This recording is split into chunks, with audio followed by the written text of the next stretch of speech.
ماشاءاللہ پاکستان کے لیے اچھی خبروں کا زمانہ ہے۔ گزشتہ سال مئی میں بھارت کو عبرتناک فوجی شکست کے بعد سے پاکستان کی گلوبل پریسٹیج مسلسل اونچائیاں چھوتی نظر آ رہی ہے۔ گو کہ پاکستان کی عالمی شناخت میں گزشتہ ایک سال کے دوران زبردست بہتری آئی، مگر اسی دوران اندرون ملک سیاسی حالات اور خاص طور پر دہشت گردی کے ماحول نے اس پورے معاملے میں چند تشویشناک سوالات کو جنم دیا۔ آج اندرون ملک مفاہمت اور سیاسی حالات میں بہتری کی ایک زبردست پیش رفت ہوئی ہے، جب 3 سال کی سخت قید تنہائی کے بعد سپریم کورٹ نے سابق وزیر اعظم اور بانی پی ٹی آئی عمران خان کو اسلام آباد کے الشفا ہاسپٹل سے فوری منتقل کرنے کا حکم جاری کیا۔ اطلاعات ہے کہ حکومتی ادارے سپریم کورٹ کے حکم پر عمل درآمد کی تیاریاں کر رہے ہیں۔ عمران خان کی 3 سال قید کے بعد اسپتال منتقلی بے شک پاکستان کے سیاسی ماحول اور قومی مفاہمت کی سمت ایک مثبت پیش رفت کو جنم دے سکتی ہے۔ بہت ہو گیا، 4 سال بہت زیادہ ہو گئے۔ یہ بلی چوہے والا کھیل اب ختم ہو۔ اس ملک کی خاطر، جمہوریت کی خاطر، اس پارلیمان کی خاطر یہ حکومت پہ اب منحصر ہے۔ حکومت کو کنکریٹ سٹیپ لینے چاہیے، ڈائلاگ کی طرف بالکل بڑھنا چاہیے۔ اس سے جو سیاسی ٹیمپریچر اتنا ہائی ہوا ہے، اتنے کریٹیکل سٹیج پہ کہ ملک میں اکانومی بھی کی حالت بھی ساری دنیا کے سامنے، لا اینڈ آرڈر سچویشن کے سامنے، اس وقت ایسے فیصلے ہوں گے اور اس پہ عمل درآمد ہوگا تو یہ سب کے لیے بہتری ہوگی، ملک کا ماحول بہتر ہوگا۔ بیرسٹر گوہر خان چیئرمین پاکستان تحریک انصاف کی یہ گفتگو اس بات کی طرف اشارہ کر رہی ہے کہ قومی اتفاق رائے کے لیے ابھی دروازے بند نہیں ہوئے، خاص طور پہ ایک اہم موضوع جس میں پاکستان صرف 4 ایسے صوبوں کے ساتھ نہیں چل سکتا جن میں سے ہر ایک کا حجم ایک پورے ملک کے برابر ہے، ایک قومی اتفاق رائے جنم لیتا نظر آ رہا ہے۔ گویا آپ کوئی سیاسی قوت چھوٹے صوبوں یا انتظامی یونٹس کا راستہ نہیں روک سکتی، لیکن ضروری ہوگا کہ اس کے لیے آئین میں مناسب ترمیم کی جائے۔ اچھا ہی ہوگا کہ اگر ریفرینڈم کے ذریعے عوام کی رائے بھی معلوم کر لی جائے۔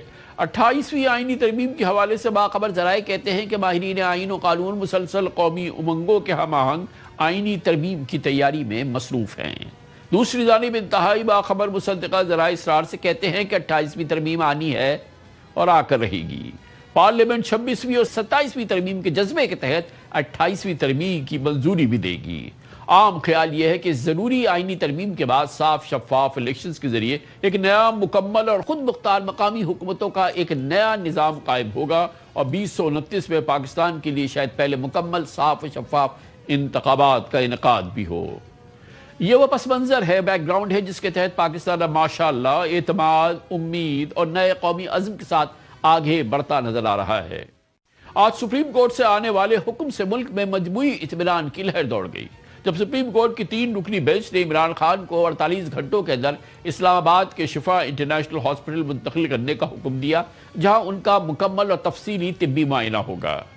یہ حکم جسٹس شاہد وحید کی سربراہی میں جسٹس نعیم اختر افغان اور جسٹس اشتیاق ابراہیم پہ مشتمل بینچ نے سابق وزیر اعظم عمران خان کی ہاسپٹل منتقلی اور اہل خانہ سے ملاقات سے متعلق درخواستوں کی سماعت کے دوران دیا۔ تحریری حکم نامے میں کہا گیا کہ شفا انٹرنیشنل ہاسپٹل میں بانی پی ٹی آئی کے علاج کے لیے ایک خصوصی میڈیکل بورڈ تشکیل دیا جائے۔ عمران خان کے ذاتی معالج ڈاکٹر فیصل سلطان اور ان کی بہن ڈاکٹر عظمیٰ خان کو ان کے ساتھ رہنے کی خصوصی اجازت بھی دی گئی ہے، جبکہ اہل خانہ کو ہفتے میں 1 دن عمران خان سے ملنے کی بھی اجازت دی گئی ہے۔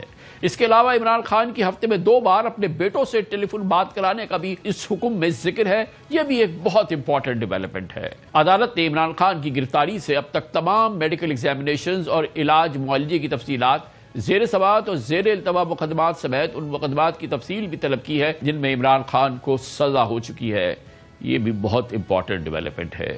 تحریری حکم نامے میں سپریم کورٹ نے کہا کہ عمران خان آئندہ سماعت تک ہاسپٹل میں رہیں گے اور آئندہ سماعت 16 ستمبر تک کے لیے ملتوی کر دی گئی ہے۔ گویا عمران خان 1 مہینے کے لیے تو ہاسپٹل میں ہیں۔ عدالت نے تحریک انصاف کو یہ بھی یقینی بنانے کی ہدایت کی کہ ہاسپٹل کے باہر کوئی جلسہ جلوس نہ ہو اور عمران خان کی صحت کے متعلق اور اس حوالے سے تمام معلومات کو کسی بھی صورت میں سیاسی فائدے کے لیے استعمال نہیں کیا جائے۔ اس سے پہلے 10 اگست کو سپریم کورٹ کو بتایا گیا تھا کہ پمس کے باہر ڈاکٹرز پر مشتمل میڈیکل بورڈ نے عمران خان کا چیک اپ کیا ہے۔ انہیں سر میں بھاری پن اور دل کی دھڑکن تیز ہونے کی شکایت تھی۔ میڈیکل بورڈ نے ہائی بلڈ پریشر نوٹ کیا تھا اور سانس میں تکلیف یا سینے میں درد نہیں پایا تھا، تاہم رپورٹ میں پلس انزائٹی 3 درج کیا گیا تھا۔ سابق صدر مملکت اور سینئر پی ٹی آئی رہنما ڈاکٹر عارف علوی نے بھی کل ایکس پر عمران خان کی میڈیکل رپورٹس پر تشویش کا اظہار کیا تھا۔ انہوں نے عمران خان کے حوالے سے کہا تھا کہ انہیں بے چینی ہے، ذہنی دباؤ ہے، دل کی دھڑکن اور بلڈ پریشر ان کا بڑا ہے اور فوری ہاسپٹل منتقلی اور آزاد ڈاکٹروں کے پینل کی نگرانی کا ان کا مطالبہ تھا۔ یہ بھی بڑی امپورٹنٹ بات ہے کہ شفا ہاسپٹل سرکاری ہاسپٹل نہیں ہے جہاں پر منتقلی کا حکم سپریم کورٹ نے آج دیا۔ عارف علوی کے مطابق وہ عمران خان کو 35 سال سے زائد عرصے سے جانتے ہیں اور ذہنی دباؤ کبھی ان کی کمزوری نہیں رہا، لیکن 3 سال کی قید اور مکمل تنہائی نے ان پر گہرا اثر ڈالا ہے۔ ڈاکٹر عارف علوی کا کہنا تھا کہ اگلے 3 مہینے بہت اہم ہیں، جس کے دوران پتہ چل جائے گا کہ عمران خان کی حالت بہتر ہوتی ہے یا مستقل نقصان میں بدل جاتی ہے۔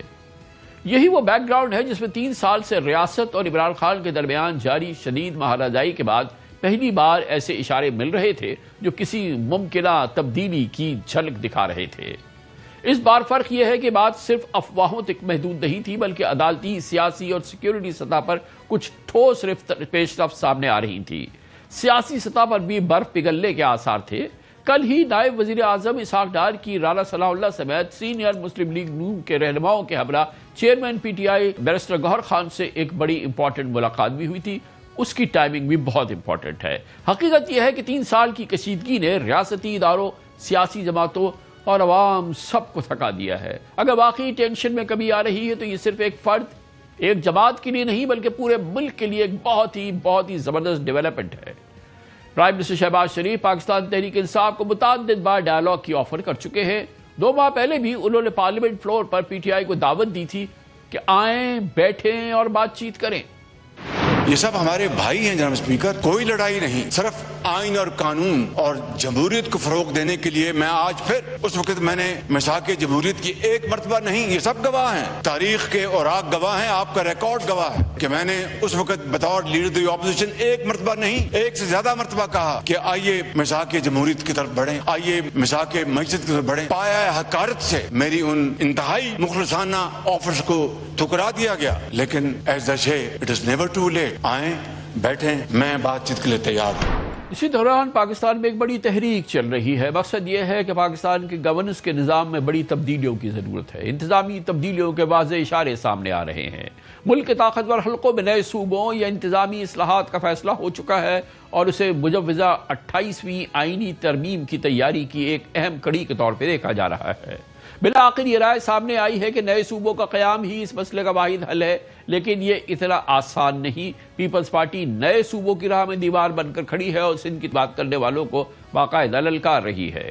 میں آپ کو لکھ کے دینے کو تیار ہوں، میں سیاسی کارکن جو مرضی کر لیں، سندھ کے اندر کوئی صوبہ نہیں بن سکتا، یہ میں آپ کو لکھ کے دینے کو تیار ہوں۔ اس لیے پورا صوبہ سندھ اس پہ جو الٹ پڑے گا نہیں کرنے دے گا۔ یہ عقل کے ناخن لیں، ہوش کے ناخن لیں، یہاں پر لوگوں کو مزید نفرت میں نہ دھکیلیں، اور یہ نفرت بڑی خوفناک ہوگی۔ اس کے نتائج کیسا تو لوگوں کو اندازہ ہی نہیں ہے جو یہ باتیں کر رہے ہیں۔ وزیر داخلہ کی حیثیت کیا سندھ میں، اس کی سیاسی حیثیت سندھ میں کیا ہے؟ کچھ بھی نہیں ہے۔ آئی ایس پی آر کا یہ کام نہیں ہے کہ وہ طے کرے کہ صوبے بننے کے نہیں بننے، یہ اس کا کام نہیں ہے، ٹھیک ہے؟ یہ پارلیمنٹ کا کام ہے، سیاستدانوں کا کام ہے، سیاسی جماعت کا کام ہے، صوبے میں رہنے والے لوگوں کا کام ہے، وہ طے کریں گے کہ کیا کرنا ہے۔